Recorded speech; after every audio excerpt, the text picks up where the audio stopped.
Olá, turma! Hoje a gente vai falar um pouquinho sobre ligação gênica e mapeamento cromossômico. Tá no capítulo 11.1 do livro de vocês, na página 348. Vamos lá?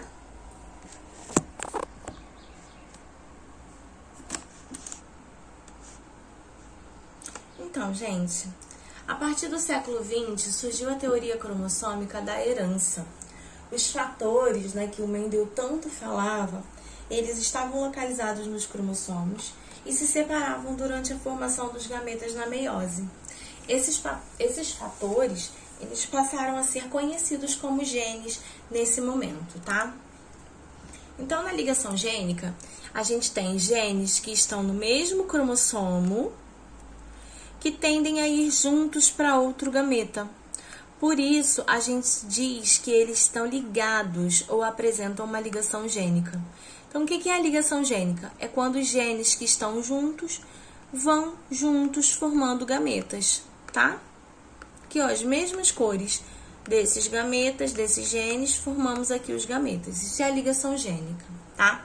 Formam-se 2 tipos de gameta e 50% de cada. Olha o exemplo que a gente tem aí. O Morgan, que foi o cientista que estudou isso, Thomas Morgan, ele ganhou um prêmio Nobel, inclusive, de medicina. Ele pegou moscas de frutas, que são as drosófilas, porque elas são pouco exigentes quanto à alimentação e ao ambiente, tá? Então, ele começou a criar essas moscas e cruzou esse mutante de fêmea com os olhos vermelhos com uma mosca selvagem de olhos brancos, tá? Macho. E ele obteve todos os filhotes da geração F1 de olhos vermelhos. O fenótipo chamava selvagem, com olhos vermelhos, tá? É aquele encontrado com maior frequência na população. Então, a gente chamou aí de fenótipo selvagem. E sendo dominante, tá? Então, a gente tem o Bzão aqui para representar. E aí, a gente cruzou F1 com F1 e a gente teve o fenótipo selvagem, que são as moscas de olho vermelho, e a gente teve também o outro fenótipo do olhinho branco aparecendo aqui. Isso aí a gente já sabe que acontece, Porque a gente já viu com o Mendel. Mas aí a gente deu a ideia da primeira descoberta da localização do gene.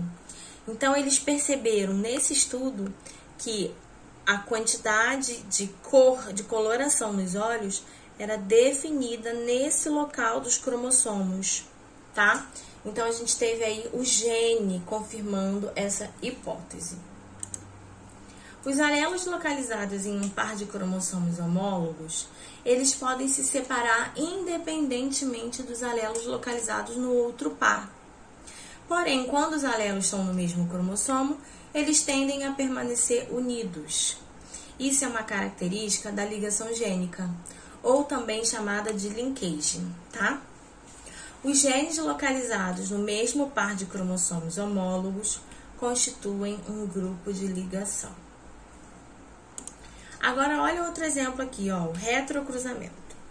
Então, a gente tem uma mosca mutante, corpo preto e asas pequenininhas, vestigiais, e uma mosca selvagem, corpo cinza e asas normais grandes, tá? Cruzando essas duas moscas, a gente teve mosca cinza com asas grandes, iguais a essa, moscas pretas de asas vestigiais iguais a essa, e olha a combinação aqui, ó, em menor proporção, corpo cinza e asas pequenas, corpo preto e asas grandes em menores proporções. Porque a maior proporção vai ser sempre da ligação gênica, tá, gente? Os indivíduos que repetem os fenótipos dos genitores, eles vão ser chamados do tipo parental. E os que exibem uma combinação de fenótipo diferente, a gente vai chamar de recombinante, tá? Então, a gente tem o parental, que é igual ao pai e a mãe, e o recombinante, que é diferente. Os genes que condicionam a cor do corpo e a forma das asas, eles estão no mesmo cromossomo, então eles não vão apresentar segregação independente. Como apareceram moscas de corpo preto e asas normais e moscas de corpo cinza e asas vestigiais, então? Apareceu dessa forma aqui, ó. A gente teve uma combinação dos genes dos óvulos da mãe e o preto, que era só um formato, no espermatozoide do pai. A partir daqui a gente tem os parentais, que formaram a ligação gênica, e os recombinantes, que a gente vai chamar de permutação. Eles tiveram uma troca, olha aqui, ó. A ligação gênica é quando permanece, tá? E a permutação ou crossing over é quando acontece uma troca de gametas, tá? Uma troca de fragmentos entre as cromatídeos homólogas. Isso também pode acontecer. Essa taxa de recombinação, ela é a proporção de gametas recombinantes em relação ao total de gametas produzidos. Ela pode ser calculada pela análise de descendência dos cruzamentos. Então, a taxa de recombinação é a quantidade de gametas recombinantes dividido pela taxa total de gametas produzidos. Olha o exemplo que a gente tem aqui, ó, a mosca 1. Tem a posição cis, porque é parecido, é parental. A mosca 2 tem a posição trans, porque é recombinante, tá? O mapa cromossômico, ele foi criado a partir da taxa de recombinação entre dois genes, que está ligada à distância que existe entre eles. Quanto mais afastado, mais possível de ocorrer a troca, mais possível de ocorrer uma permuta, mais possível de ocorrer o crossing over, tá? Para formar um mapa cromossômico, é necessário observar os seguintes fatores.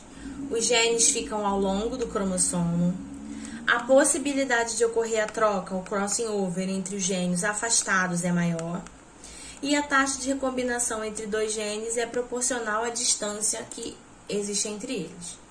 Se a taxa de recombinação entre dois genes for igual a 1%, a distância relativa em seus locos gênicos é de uma unidade de recombinação, o R, ou um morganídeo, porque foi Morgan que descobriu tudo isso, tá? O primeiro cromossomo mapeado foi o cromossomo da drosófila, que é aquela mosquinha. Nele estão os genes P, R e V, cujas taxas de recombinação são as seguintes: P e V 17%, e entre P e R 9%, e entre R e V 8%. Então, a gente concluiu o seguinte, ó, a sequência dos genes é P, R e V, por conta dessas milimetragens que foram estabelecidas. Aqui a gente tem, por exemplo, o cromossomo 18 da célula humana, tá? Existem cerca de 78 milhões de pares de bases. Aqui a gente tem o cromossomo 18. No cromossomo 18, a gente tem todas essas interferências de características aqui, ó, presentes. É só estudar por esse cromossoma, que a gente consegue saber, por exemplo, se a pessoa tem tendência a ter câncer de pâncreas. Ou, por exemplo, se a pessoa tem deficiência de glicocorticoide. Então, existem várias formas da gente identificar os cromossomos humanos e a gente já sabe onde fica cada parte.